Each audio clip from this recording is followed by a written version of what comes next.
വിശുദ്ധ ഖുർആനിലെ സൂറത്ത് ആൽ ഇംറാന്റെ ആരംഭത്തിൽ ഹുവല്ലദീ യുസവ്വിറുക്കും ഫിൽ അർഹാമി കൈഫ യശാ, അല്ലാഹു ആണ് ഗർഭപാത്രത്തിൽ അവൻ ഉദ്ദേശിക്കുന്ന രൂപത്തിൽ നിങ്ങളെ ഡിസൈൻ ചെയ്യുന്നത് അല്ലെങ്കിൽ നിങ്ങളെ രൂപപ്പെടുത്തുന്നത്.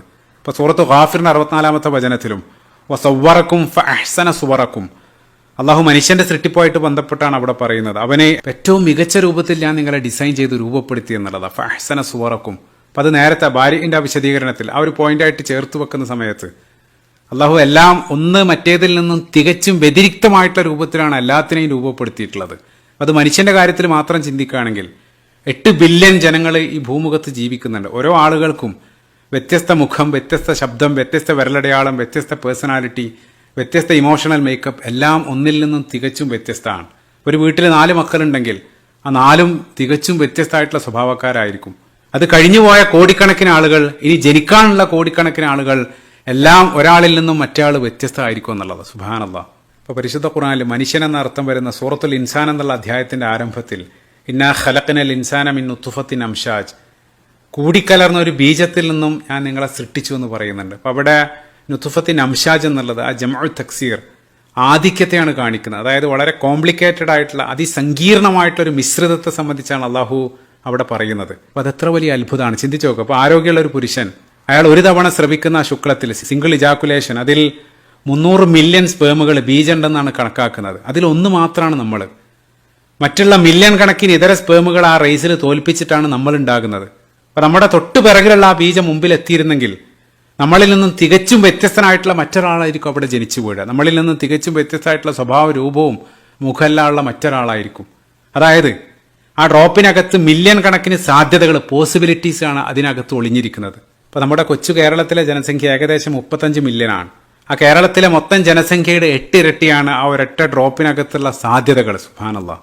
ഓരോന്നിനും ഓരോരുത്തർക്കും തികച്ചും വ്യതിരിക്തമായിട്ട രൂപത്തിൽ ആ രൂപവും സ്വഭാവമെല്ലാം അള്ളാഹു നൽകി എന്നുള്ളത് അൽ മുസവ്വിർ. ഈ ഒരു വൈവിധ്യം എന്നുള്ളത് അത് പുറമേക്ക് കാണുന്ന രൂപത്തിൽ മാത്രമല്ല, മറിച്ച് അയാളുടെ അകത്തുള്ള ആ പേഴ്സണാലിറ്റി, സ്വഭാവ ഗുണങ്ങൾ പരിശോധിക്കുകയാണെങ്കിലും ഒരാളും തികച്ചും മറ്റൊരാളിൽ നിന്നും വ്യത്യസ്തമായിരിക്കും. അയാളുടെ ചോയ്സുകൾ, അയാളുടെ ഭക്ഷണത്തിൽ, അതേപോലെ തന്നെ അയാളുടെ വിനോദം, പാഷന്, കഴിവുകൾ, അതെല്ലാം ഒന്ന് മറ്റേതിൽ നിന്നും വ്യത്യസ്തമാണ്. ഇപ്പൊ ചില ആളുകൾ അങ്ങേറ്റ സംസാരപ്രിയരായിരിക്കും, മറ്റുള്ള ആളുകൾ നേരെ ഓപ്പോസിറ്റ് ആയിരിക്കും.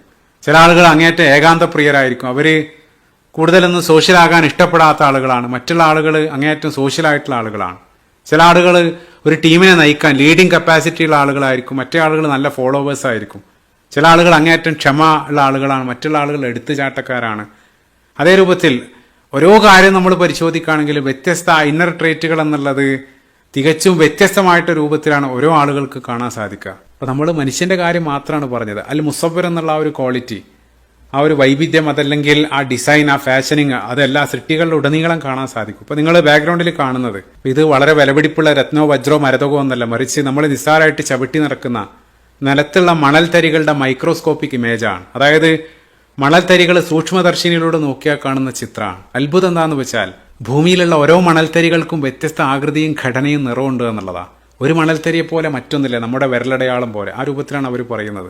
ഓരോ മണൽത്തരികൾക്കും ഒരു കഥ പറയാനുണ്ടാകും. അത് എവിടെ നിന്നോ വന്നതാണ്, മറ്റെങ്ങോട്ടോ പോകാനുള്ളതാണ്. സ്നാപ്ഷോട്ട് ഇൻ ടൈം എന്നാണ് അവർ വിശേഷിപ്പിക്കുന്നത്. അപ്പൊ നമ്മൾ പല ആളുകളും ഒരല്പം മുമ്പ് കേട്ട ഒരു അത്ഭുത വാർത്തയെക്കുറിച്ച് ഓർക്കുന്നുണ്ടാവും. സൗത്ത് അമേരിക്കയിലുള്ള ആമസോൺ റെയിൻ ഫോറസ്റ്റ്, ആമസോൺ മഴക്കാടിലേക്ക് എത്തുന്ന മണൽത്തരികൾ അങ്ങ് ആഫ്രിക്കയിലുള്ള സഹാറ മരുഭൂമിയിൽ നിന്നും കാറ്റ് വഴി എത്തുന്നതാണെന്നുള്ളതാണ്.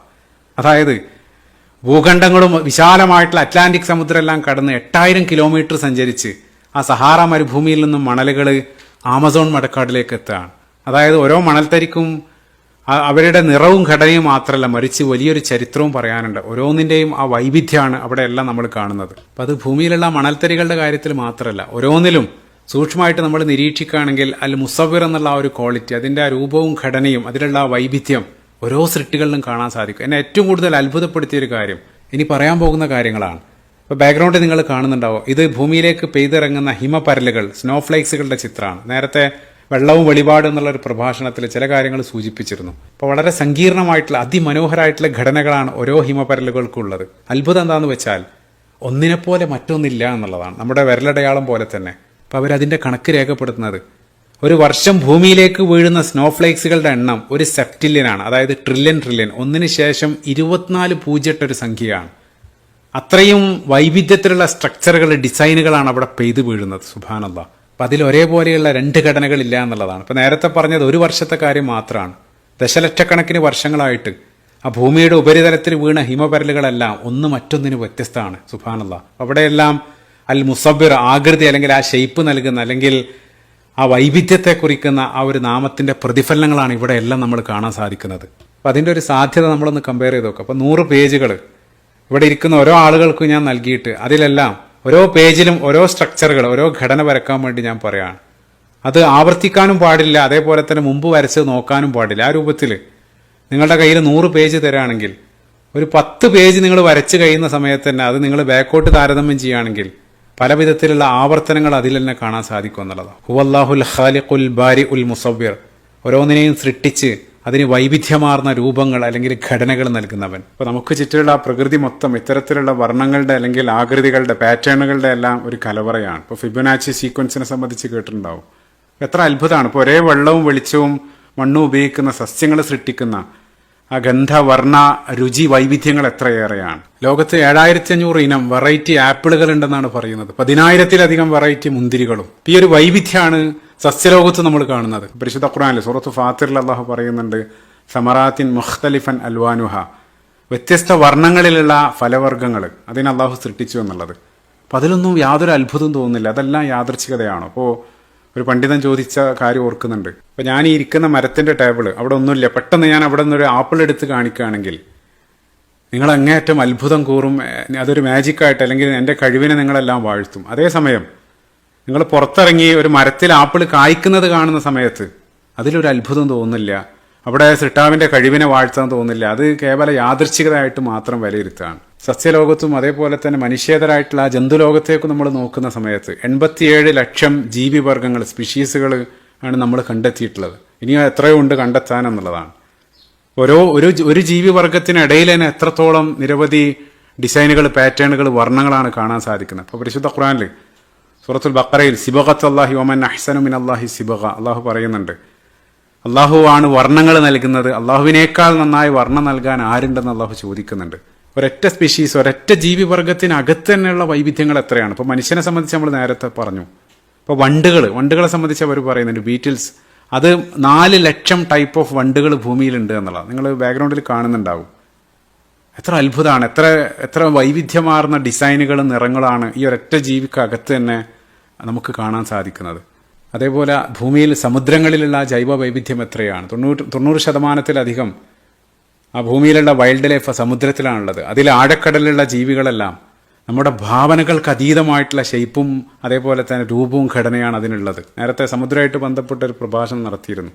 അപ്പോൾ നമ്മൾ ആ ഭൂമിയിലുടനീളം കാണുന്ന ഇത്തരത്തിലുള്ള ആ രൂപങ്ങളും ആകൃതികളും വർണ്ണങ്ങളെല്ലാം അതെല്ലാം അൽ മുസവ്വിർ, രൂപം നൽകുന്നവൻ, ഫാഷൻ ചെയ്യുന്നവൻ, ആ ഒരു അള്ളാഹിൻ്റെ ആ നാമത്തിന്റെ പ്രതിഫലനങ്ങളാണ് നമുക്ക് ഉടനീളം കാണാൻ സാധിക്കുന്നത്. അപ്പം അത് മനുഷ്യന്റെ കാര്യത്തിലേക്ക് വരികയാണെങ്കിൽ അപ്പം നമ്മുടെ ഒരു പരിമിതി എന്താണെന്ന് വെച്ചാൽ നമുക്ക് തികച്ചും പരിചിതമായിട്ടുള്ളൊരു ഷേപ്പ് അല്ലെങ്കിൽ ഒരു കളർ മാത്രമേ നമ്മുടെ ഭാവനയിൽ വരെ കൊണ്ടുവരാൻ പറ്റൂ എന്നുള്ളതാണ്.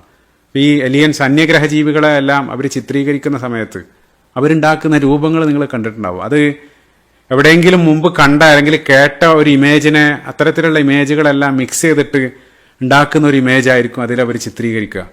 അതായത് ചുരുക്കത്തിൽ അള്ളാഹു ഇവിടെ ഉണ്ടാക്കാത്തൊരു രൂപത്തെയോ നിറത്തെയോ നമുക്ക് സങ്കല്പിക്കാൻ പോലും സാധ്യമല്ല എന്നുള്ളത്. അപ്പോൾ ആ രൂപത്തിലുള്ള വർണ്ണ അല്ലെങ്കിൽ രൂപവൈവിധ്യമാണ് അള്ളാഹു പ്രപഞ്ചത്തിലുടനീളം സൃഷ്ടിച്ചിട്ടുള്ളത്. അതെല്ലാം അൽ മുസവ്വിർ എന്നുള്ള ആ ഒരു നാമത്തെയാണ് പ്രതിഫലിപ്പിക്കുന്നത്. അള്ളാഹു അവൻ്റെ ആ വിശിഷ്ട നാമങ്ങളിലൂടെ അവനെ അടുത്തറിയാനും അവനെ കൂടുതൽ സ്നേഹിക്കാനും അവനിലേക്ക് കൂടുതൽ അടുക്കാനും നമ്മളേവരെയും അനുഗ്രഹിക്കുമാറാകട്ടെ. ആമീൻ.